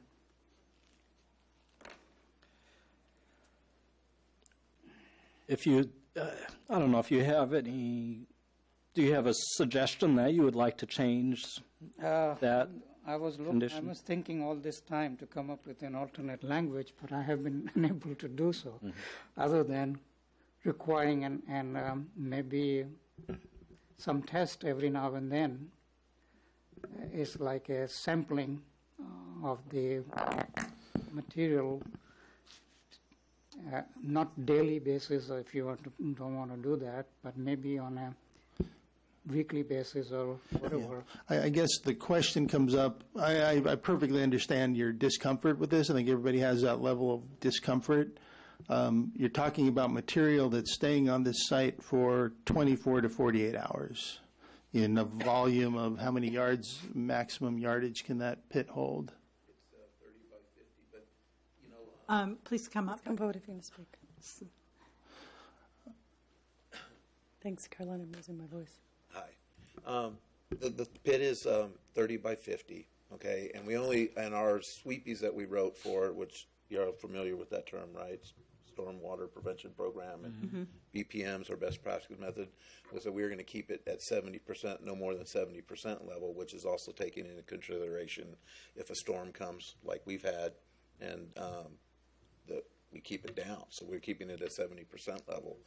I would like to point out the fact that, you know, when we pull permits up and down the Bay Area for directional drilling, there is never a test by any of the municipalities, including Brisbane, to test the bore mud that's being produced while we're drilling in all the various utilities that are drilled in across the bay every day. Yeah, but that might be okay. I mean, that's possibly true. But here, there's a condition here, and I'm trying to figure it out how you're going to meet that condition. Did you look at this condition number I? How are you going to satisfy You this could stuff? remove the condition. I mean, I'm trying to work with the city here, but like I said, you know, we pull permits. It's never a requirement of the permits when I'm doing work directly for the city. There are two options here. Number one, what you said, remove the condition altogether. The other option is how can we satisfy this particular condition? And one way of doing it is some kind of a testing, so that you test on a regular basis for any kind of a contaminated. Those are the two options we have. I'm not saying which one is better or which one is worse, but I'm just trying to figure out the impact of this particular condition. And also the other planning commissioners, are they willing to remove this and not concerned about the contaminated material? Or if they do want to keep it, then what are their suggestions too as to how we're going to satisfy this? That's what my concern is. I understand. Yeah. I'm not, And not I'm just for trying or to point against or out. anything. I'm just trying to point out the you know, the industry standard and how it's handled on a day-to-day basis. Yeah. And it's from experience and level of seeing what's coming and smells and sites and materials. The problem here is that industry standard you're talking about is all the other sites that are known not to have any kind of hazardous material. But the area that you're working here, it's known to have the hazardous materials in there. So the typical industry standard will not work here. If you are doing it in the middle of any other areas in the middle of San Bruno Mountain, this condition will not have any impact on it. But if you are doing it in the middle of the area where there are known to have the hazardous material, then this condition becomes very important, you know, because now you're digging into the material that's already hazardous, right? No. No, Possibly.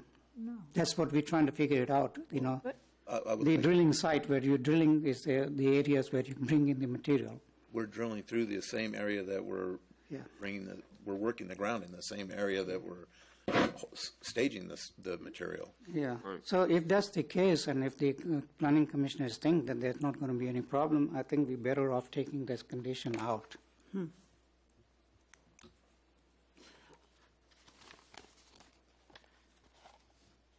Okay. Do you have any more questions, Ms. Donovan? Well, I do. So the berm is 3 feet higher than the The grade, what we The call liner. grade. Yes, the grade, there's ground grade, okay? and the berm will be actually and the gra- berm will actually be removed at the very end. Yes, ma'am. And If I may, if you picture this table as the Right. existing level, the berm was pushed in, okay, made a big rectangle, okay? Then the pond liner lines over the edge, okay? Of the through it, berm, over whole berm. the whole berm.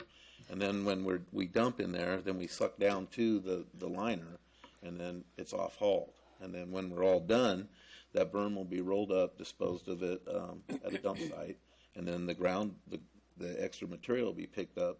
If it's wet, if it's not good to spread, it'll be off hauled to the dump site, and then I have to grade the ground out and make it flat before we leave. That's part of my contract with Kinder Morgan. They need to come check it, and I'm sure that that the planning commission will be coming and checking the site as well. so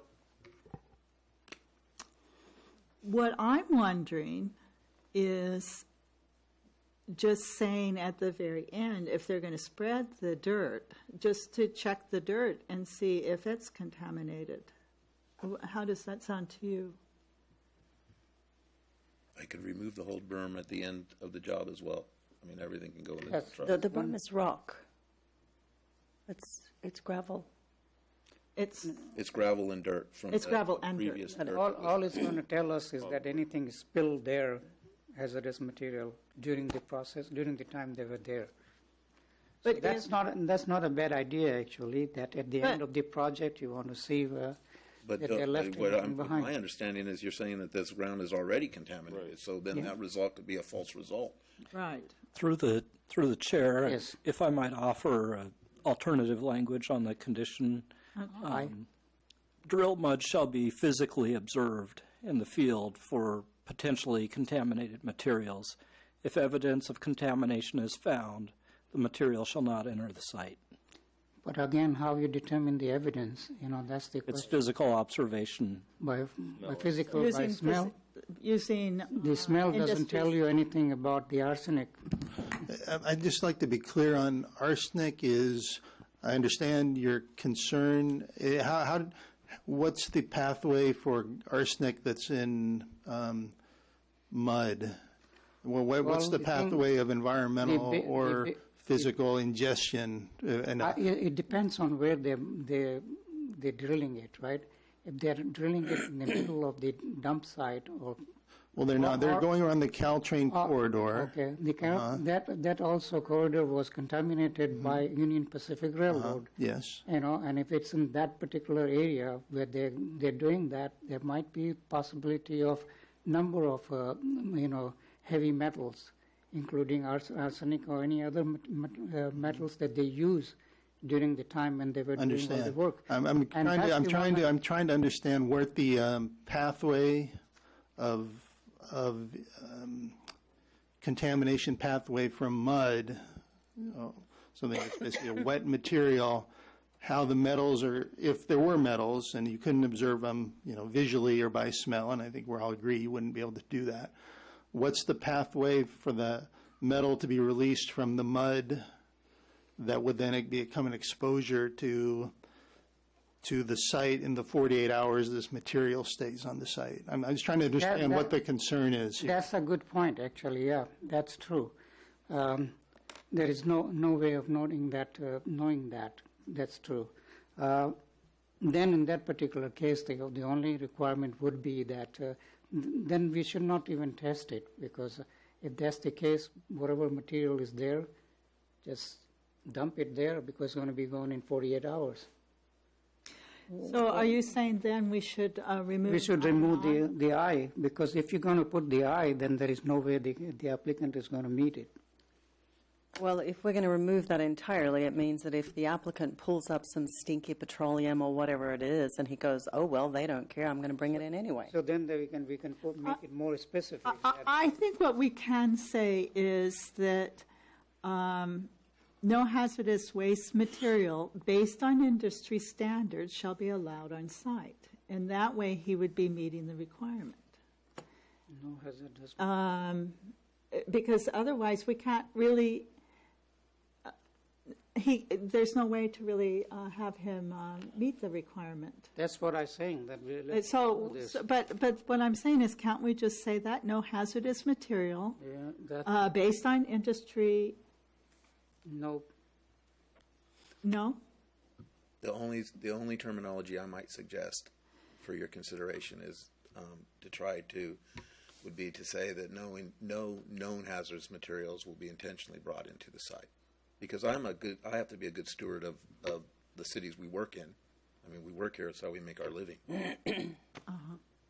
Yeah, and also the concern about spillage and all that, because your trucks are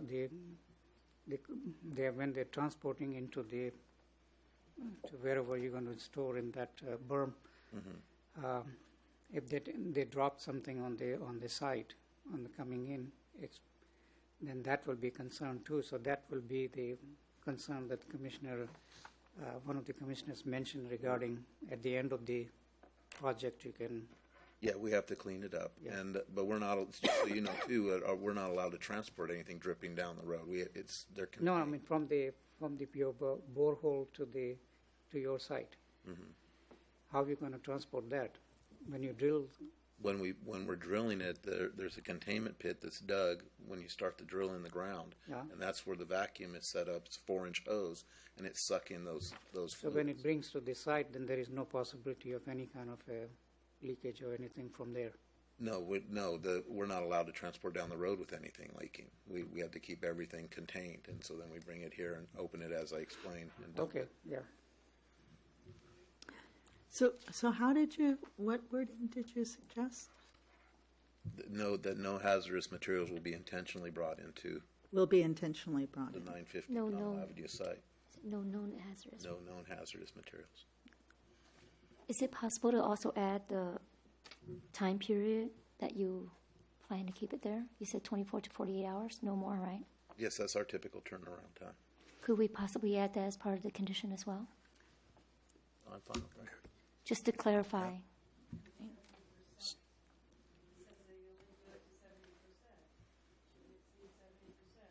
Right, that's the barrier Or the- The barrier that we is imposed to- on ourselves in our sweepies. You're imposing on Right. yourself, I'm talking about it in writing. No, I understand, ma'am. Okay. That's part of the procedures that we provided to the Planning Commission on our sweepies and our BPM. Yeah, I think this would have impacted you a lot. So I appreciate it's it. good that we Yeah. rework Write it in such a way that, because there is no way in the world you would have met that, and you would have been Right. in deep trouble. okay. Do we want to change any of the other ones? When you're finished with that, I want to change topics on this. We done? I'm done. Okay. So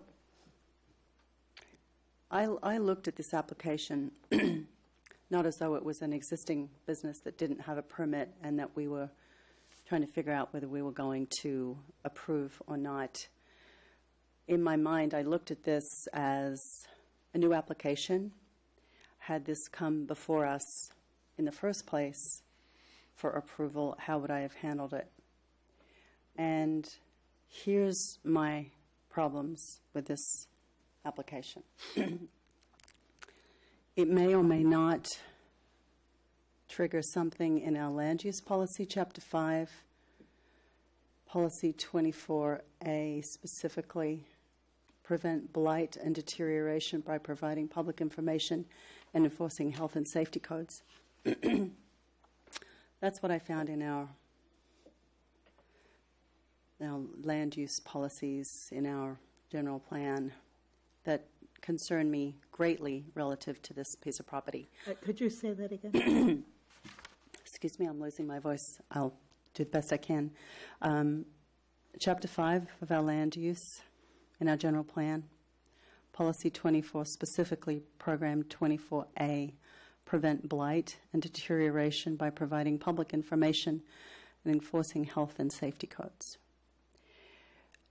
I drove around this site for quite a while. I came at it from every angle I could, and I was offended at many levels by what I saw. And if the applicant had come to me with this as a new application, my first question would have been, if this was at the entrance to your town, would you vote in favor of it or not? And given the state that it's in right now, it's a blight. It's offensive at many, many levels that we drive into our town.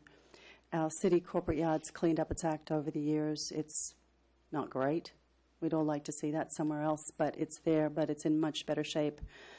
This is a ramshackle bunch of stuff that is offensive to the eyesight and is not welcoming to our town. And my question to my planning commissioners is this the kind of business that we want to encourage to come into our town that thinks it's okay that we're a dump yard and a parking lot?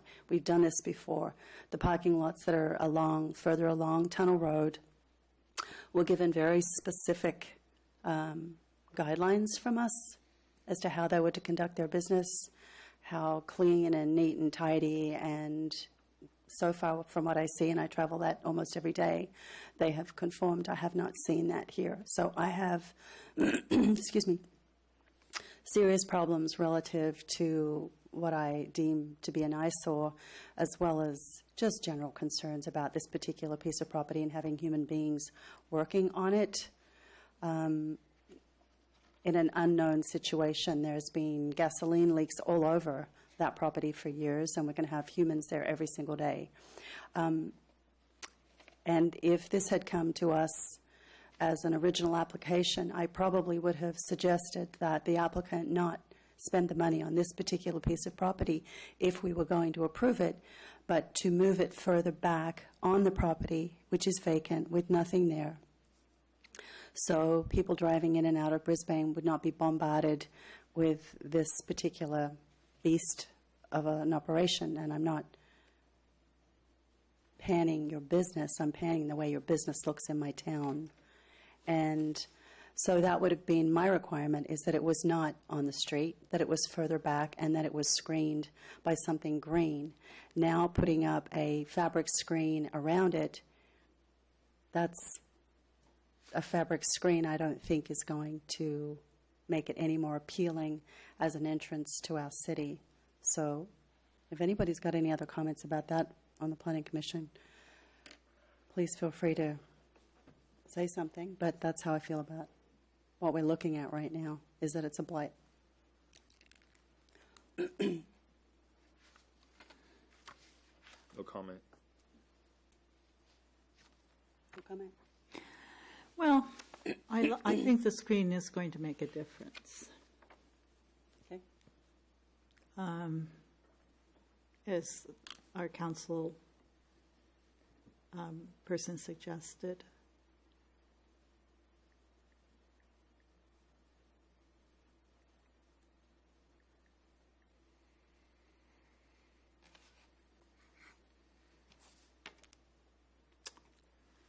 So your suggestion is to move it back.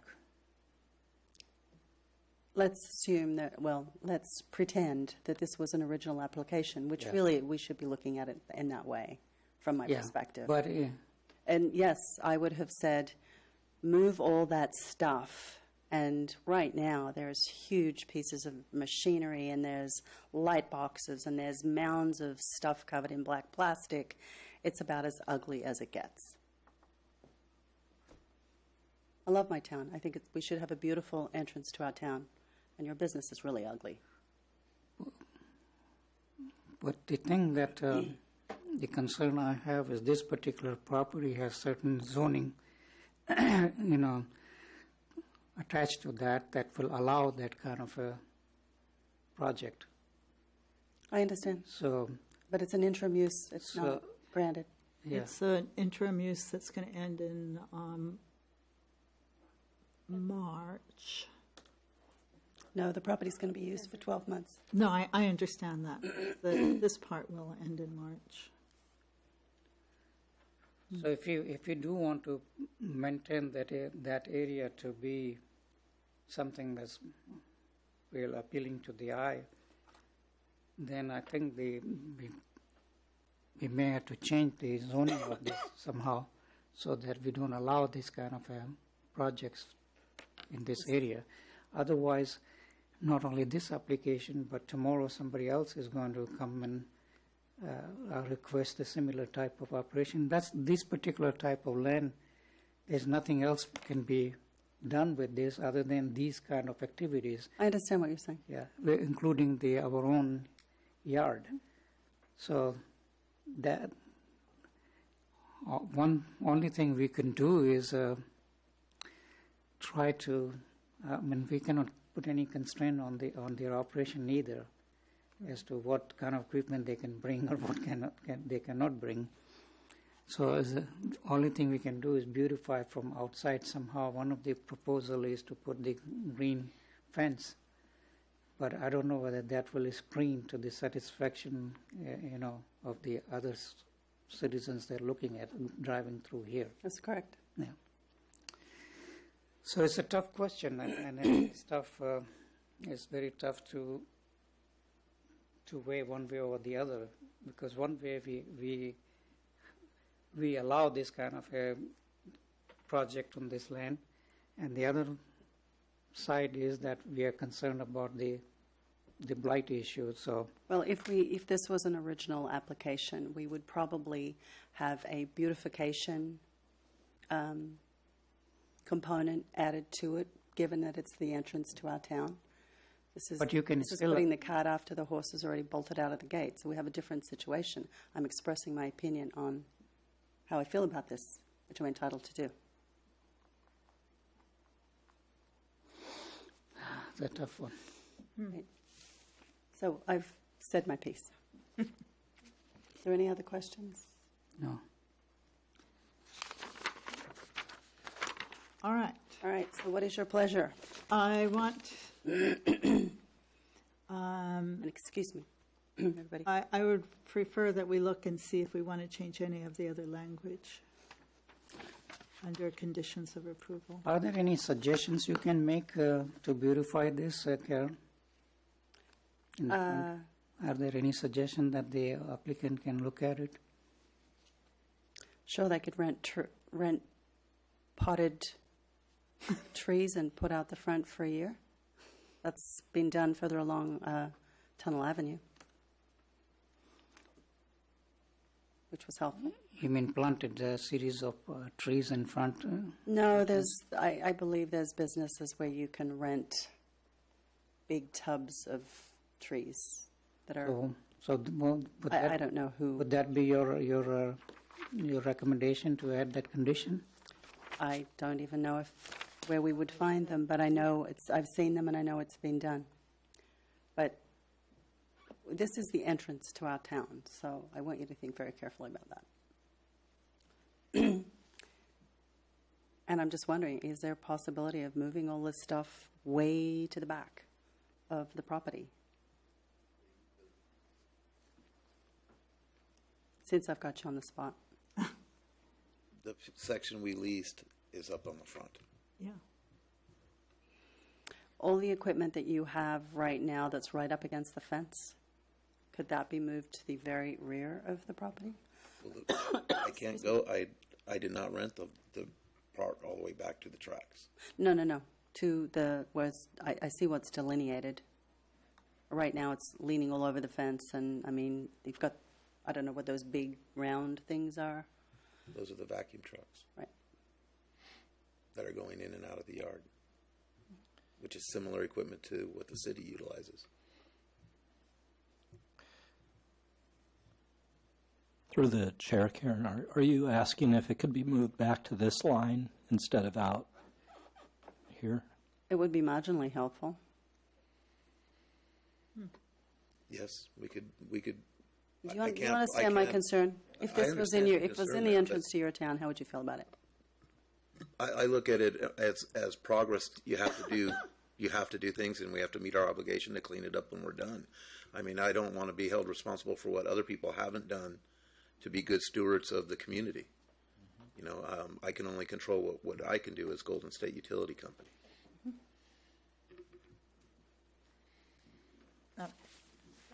Thank you.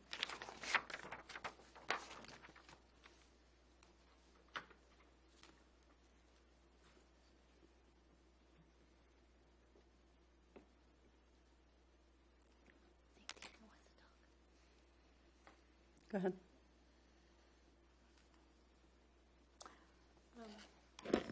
Madam Chairman and Commissioners, there's also an issue of the compaction of the soil, that the weight of the trucks. You know, one of the things I realized is the weight of the trucks will cause compaction of the soil, and when they go to dump, eventually at some point in time,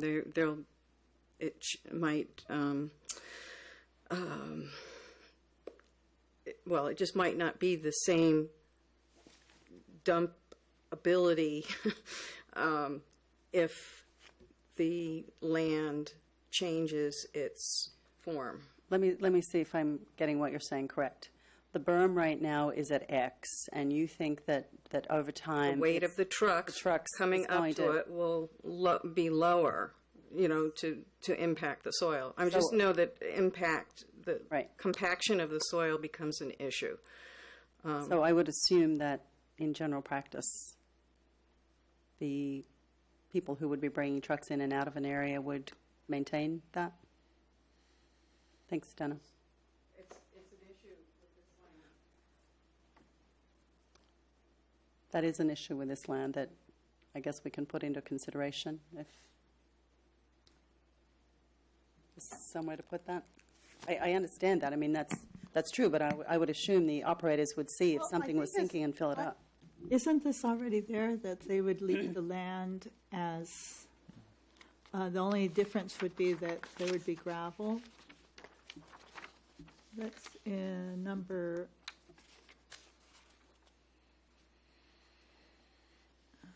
which one is it?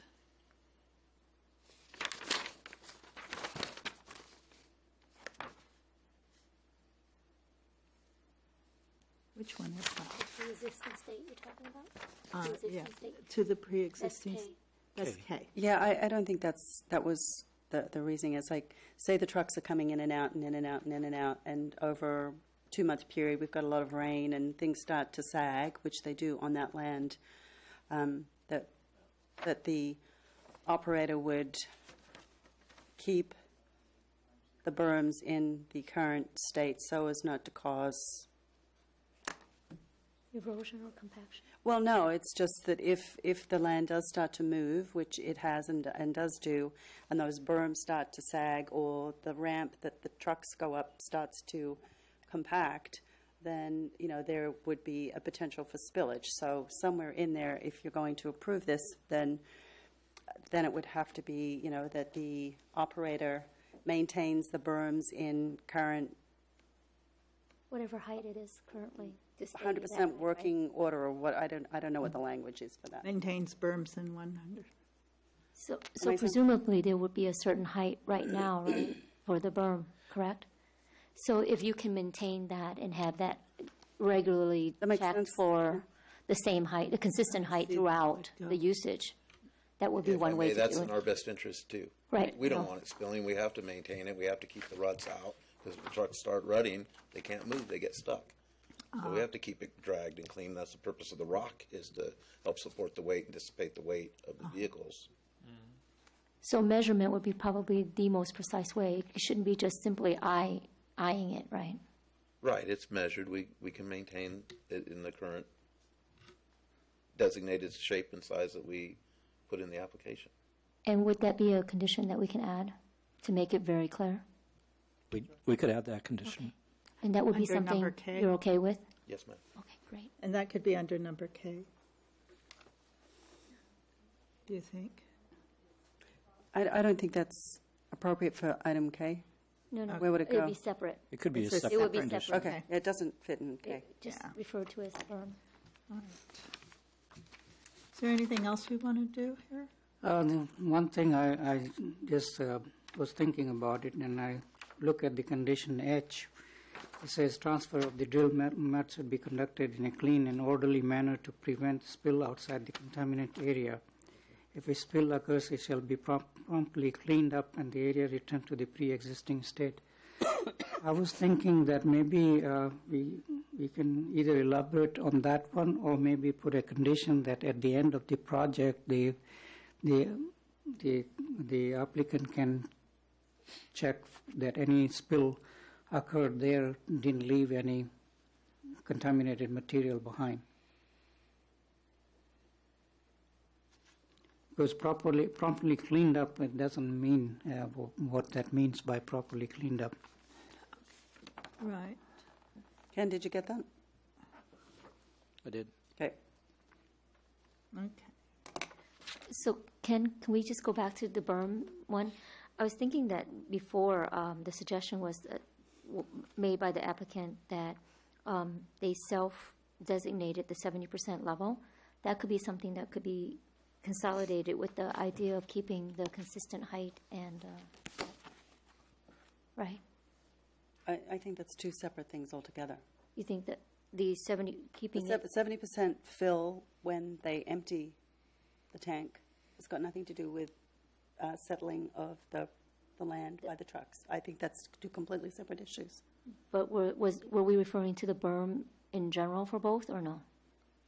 Am I combining it when we're talking about two separate things? I Whichever think way with it's the clear. proper wording, we can go either way. If you like, staff can work on that. I think I have your intent clear that the applicant shall maintain the berm to the proposed dimensions and not allow for compaction essentially of that, and also that the amount of mud Right. within the containment area shall not exceed 70%. So I can work on, I think whether it's the same condition or separate conditions is no matter. We'll just make sure it's all there. Right, as long as it's clear. Right. Yeah. Any further questions or comments? Thank you. So you got all the changes that you want to make with. So those two I have. I think I heard mud material shall be transferred off-site within 48 hours of entering the site, correct? Yes. And the applicant's suggestion as a replacement to I was, if the commission agreed with this, was no known hazardous materials will intentionally be brought to the site. Correct. Correct? Right. And we also want to have the fence material put up. And the fence material that I And referred so to before. in some way to get across that we want it to look as orderly as humanly possible. Mm-hmm. And to be maintained as such. Uh-huh. Did you get all those changes? And he will receive a copy of all these conditions that he will need to acknowledge and return to the city. And we're going to remove the condition I, right? We'll replace that, correct. Okay. So are we ready to move forward on this? Any more questions? No more questions. Okay. Would somebody like to make a motion? I make a motion that 950 Tunnel Avenue interim use permit UP 614 for use of approximately 1.6 acre vacant portion of the Kinder Morgan site as a temporary construction storage staging area be approved with, what are we going to say? The further With the the suggested with conditions. the conditions as amended. Yeah. I second that. All in favor? Aye. Aye. Aye. All opposed? Without prejudice, I do not approve this project. Okay, Thank you. thank you very much.